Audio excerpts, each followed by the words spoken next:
देखिए, पढ़ते तो सारे लोग हैं बट सिलेक्शन किसी किसी का होता है। नीट एक ऐसा एग्ज़ाम है, एक ऐसा कॉम्पिटिटिव एग्ज़ाम है जहाँ पे मैक्सिमम बच्चे अपीयर होते हैं। जेई से भी, एसएस से भी, रेलवे से भी सबसे ज़्यादा नीट में अपीयर हो रहे हैं बच्चे।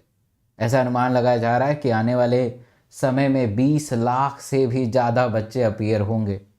अब सोचिए 20 लाख ज़्यादा अपीयर बच्चे होंगे तो हर बच्चा चाहेगा कि मैं सफल हो जाऊं, हर बच्चा चाहेगा कि मैं सेलेक्ट हो जाऊं, हर बच्चा चाहेगा कि मैं डॉक्टर हो जाऊं। और इस जितना ज़्यादा नंबर ऑफ स्टूडेंट बढ़ेंगे उतना ही ज़्यादा कंपटीशन बढ़ेगा, उतना ही ज़्यादा कट ऑफ बढ़ेगा। तो कंपटीशन कहीं ना कहीं ऊपर जा रहा है, कंपटीशन कहीं ना कहीं बढ़ रहा है। इस कॉम्पिटिटिव माहौल में आपको एक बेहतर प्लान के साथ पढ़ना बहुत ज़रूरी है।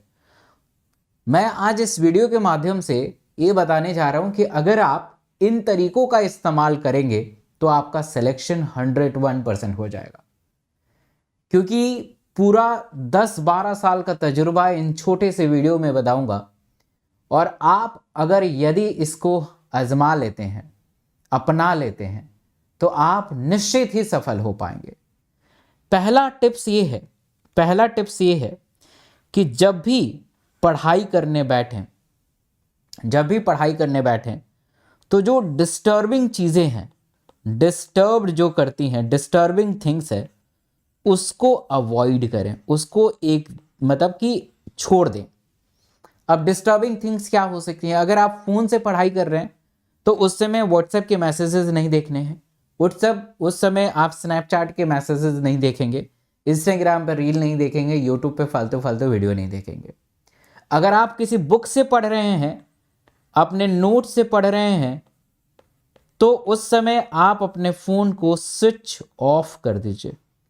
स्विच ऑफ नहीं कर पाएंगे, एयरप्लेन मोड में डाल दीजिए। ये भी नहीं कर पाएंगे, एटलीस्ट साइलेंट कर दीजिए, ताकि किसी का फ़ोन आए तो बाद में आपको पता चल जाए। बट बेटर है स्विच ऑफ, क्योंकि आप कोई बिजनेसमैन नहीं हैं कि आपका अगर फ़ोन 1 घंटे के लिए, 2 घंटे के लिए बंद हो जाए तो बहुत बड़ा नुकसान होगा, बिजनेस में करोड़ों का नुकसान हो जाएगा। आप स्टूडेंट हैं और आपके लिए सबसे बेहतरीन, सबसे बेहतर और सबसे महत्वपूर्ण काम है पढ़ना। इसके लिए चाहे कुछ भी करना पड़े। तो पहला रूल, जितने भी अनवांटेड थिंग्स है जो आपको डिस्टर्ब कर रहे हैं, उनसे कोसों दूर हो जाइए। बहुत सारे एग्जाम्पल देखने को मिलते हैं कि वो घर पे पढ़ाई करते हैं और घर पे उनकी पढ़ाई इतनी अच्छी से नहीं हो पाती है। तो उस संदर्भ में आप लाइब्रेरी ज्वाइन कर लीजिए।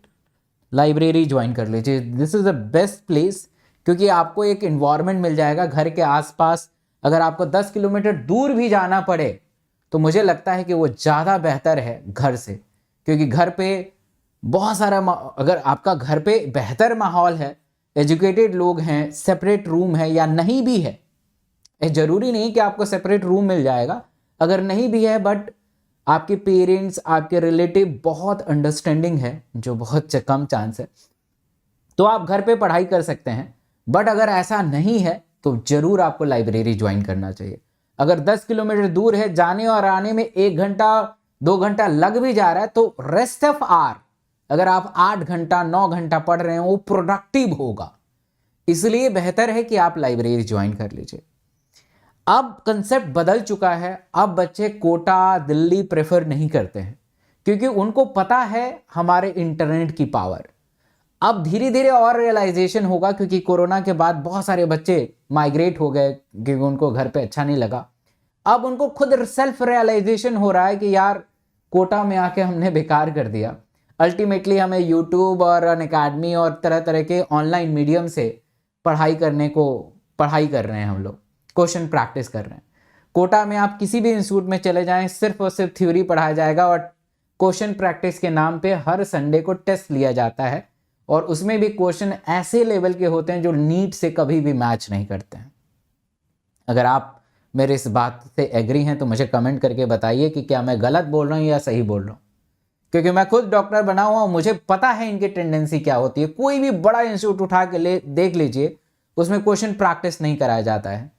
अनअकैडमी एक ऐसा प्लेटफॉर्म है जहाँ पे मैं हर दिन सुबह 9 बजे आपको क्वेश्चन प्रैक्टिस कराता हूँ। और ऐसा क्वेश्चन जो बेहतरीन क्वेश्चन होता है, महत्वपूर्ण क्वेश्चन होता है, जो लेटेस्ट पैटर्न पे आधारित होता है। आप सब फ्री में आके इस क्वेश्चन प्रैक्टिस का हिस्सा बन सकते हैं रोजाना 9 बजे। तीसरा सबसे महत्वपूर्ण चीज है कि कंटेंट पे आपको काम करना पड़ेगा, कंटेंट पे काम करना पड़ेगा। तो व्हाट इज कंटेंट? नीट के लिए जो बेहतर कंटेंट है वो एनसीईआरटी ही है। थ्योरी के लिए सबसे बेस्ट बुक एनसीईआरटी है। लोग दावा करते हैं, मैं भी दावा करता हूं, मैं यहां पे आपको ऐसा नहीं कह रहा हूं कि हाँ मेरे नोट्स बेहतर है, मेरे नोट्स से पढ़ोगे तो क्वेश्चन आएंगे। मेरे नोट्स खुद एनसीईआरटी पे बेस्ड हैं यार। तो ऑब्वियस है जो एनसीईआरटी पे चीजें बेस्ड हैं वो बेस्ट है।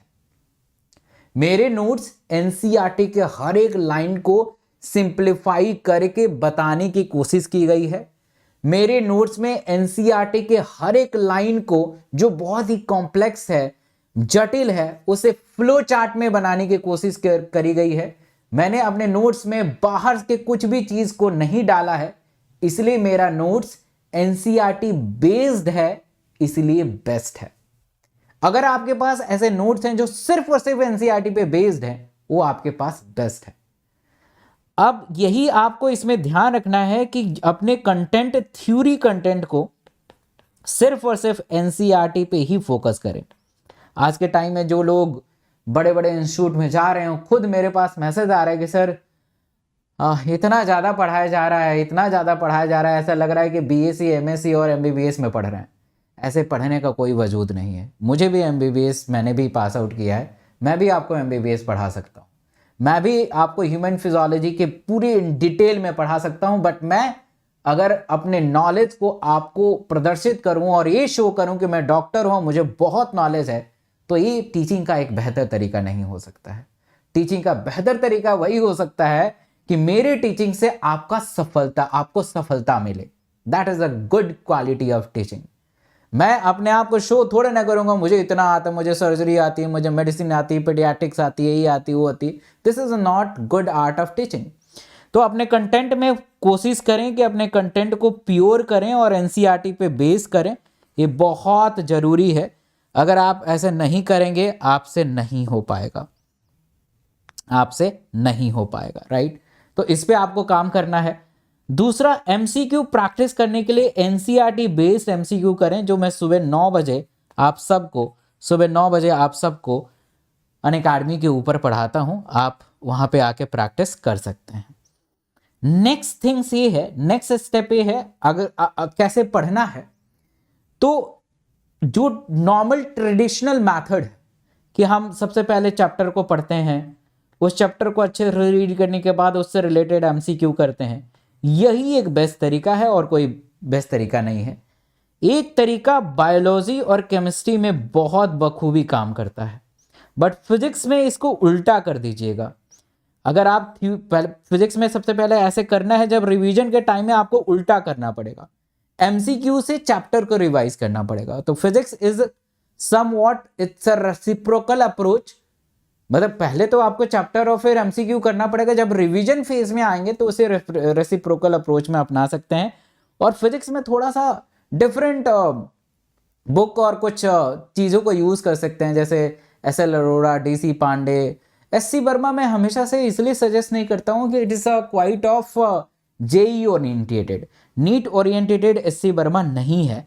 तो मैंने तो नहीं पढ़ी थी एससी वर्मा, ठीक है, और मैं सजेस्ट नहीं करता हूँ। तो SL Arora, DC Pandey is a better book, और एररलेस वगैरह ये काफ़ी है, इससे काम हो जाता है। तो हमने कंटेंट देख लिया, कैसे पढ़ना है वो समझ लिया। अब हमें एनालिसिस करना है अपने पढ़ाई का, ये बहुत ज़रूरी है। कोई भी कंपनी में ग्रोथ होता है तो ये बहुत बड़ा टर्म यूज़ होता है। अगर हम चाहते हैं कि हम पढ़ के उसका आउटपुट जनरेट करें, हमारे मार्क्स में बढ़ोतरी हो जाए, तो आपको एनालिसिस करना पड़ेगा, अपने पढ़ाई को देखना पड़ेगा कि आपकी पढ़ाई कैसे जा रही है। और इस रफ्तार से पढ़ेंगे तो कब जाके आपका कोर्स खत्म होगा, फिर रिवीजन का कितना वक्त मिलेगा। तो एनालिसिस करिए, देखिए कि हमने कुछ महीनों में क्या खत्म किया है, क्या खत्म नहीं किया है, और अगर इस रफ्तार से पढ़ेंगे तो क्या खत्म होगा, क्या खत्म नहीं होगा। इन सब पे आपको फोकस करना पड़ेगा, ठीक है। इन सब पे आपको फोकस करना पड़ेगा, इन सब पे आप फोकस करेंगे तभी आप बेहतर कर पाएंगे। तो सबसे पहले एनालिसिस करिए कि आपने क्या खत्म किया है, क्या खत्म नहीं किया है, और ऐसे पढ़ के कहां तक कब आपका कोर्स खत्म हो जाएगा। मार्च और April is dedicated for the revision, March और April is dedicated for the revision, mock test, PYQ, इन सब के लिए रखिए। और March and April is not completing the backlog और ये सब चीज़ों के लिए मत रखिएगा। लास्ट के महीनों में ध्यान रखिएगा, मार्च और अप्रैल में आपको घर पे अपने एग्जामिनेशन हॉल जैसा माहौल बनाना है। 2 से 5 कुछ भी चीज़ हो, कुछ भी मत कीजिएगा। कोई भी क्लास आपको 2 से 5 नहीं करना है। OMR शीट को डाउनलोड करके उसके प्रिंट आउट निकाल लेने हैं। PYQ मल्टीपल टाइम 10 से 12 बार सॉल्व करना है। 2 से 5 फ़ोन को बंद करना है, किसी से मिलना नहीं है, कहीं जाना नहीं है, घर पे माहौल बनाना है, ताकि जब एग्जामिनेशन सेंटर में जाएं तो आपका ब्रेन, आपका शरीर ऐसा ना सोचे कि हम कहाँ आ गए। आपका ब्रेन बिल्कुल यूज टू हो जाना चाहिए कि 2 से 5 ये रिवीजन प्रैक्टिस करता है, और ये ऐसे ही करेगा ताकि आपका ब्रेन भी बहुत ट्रेन हो जाए। ऐसा अगर करेंगे तो आपका सिलेक्शन इसी साल 101% होगा। आई होप कि आपने इस सेशन को एंजॉय किया होगा।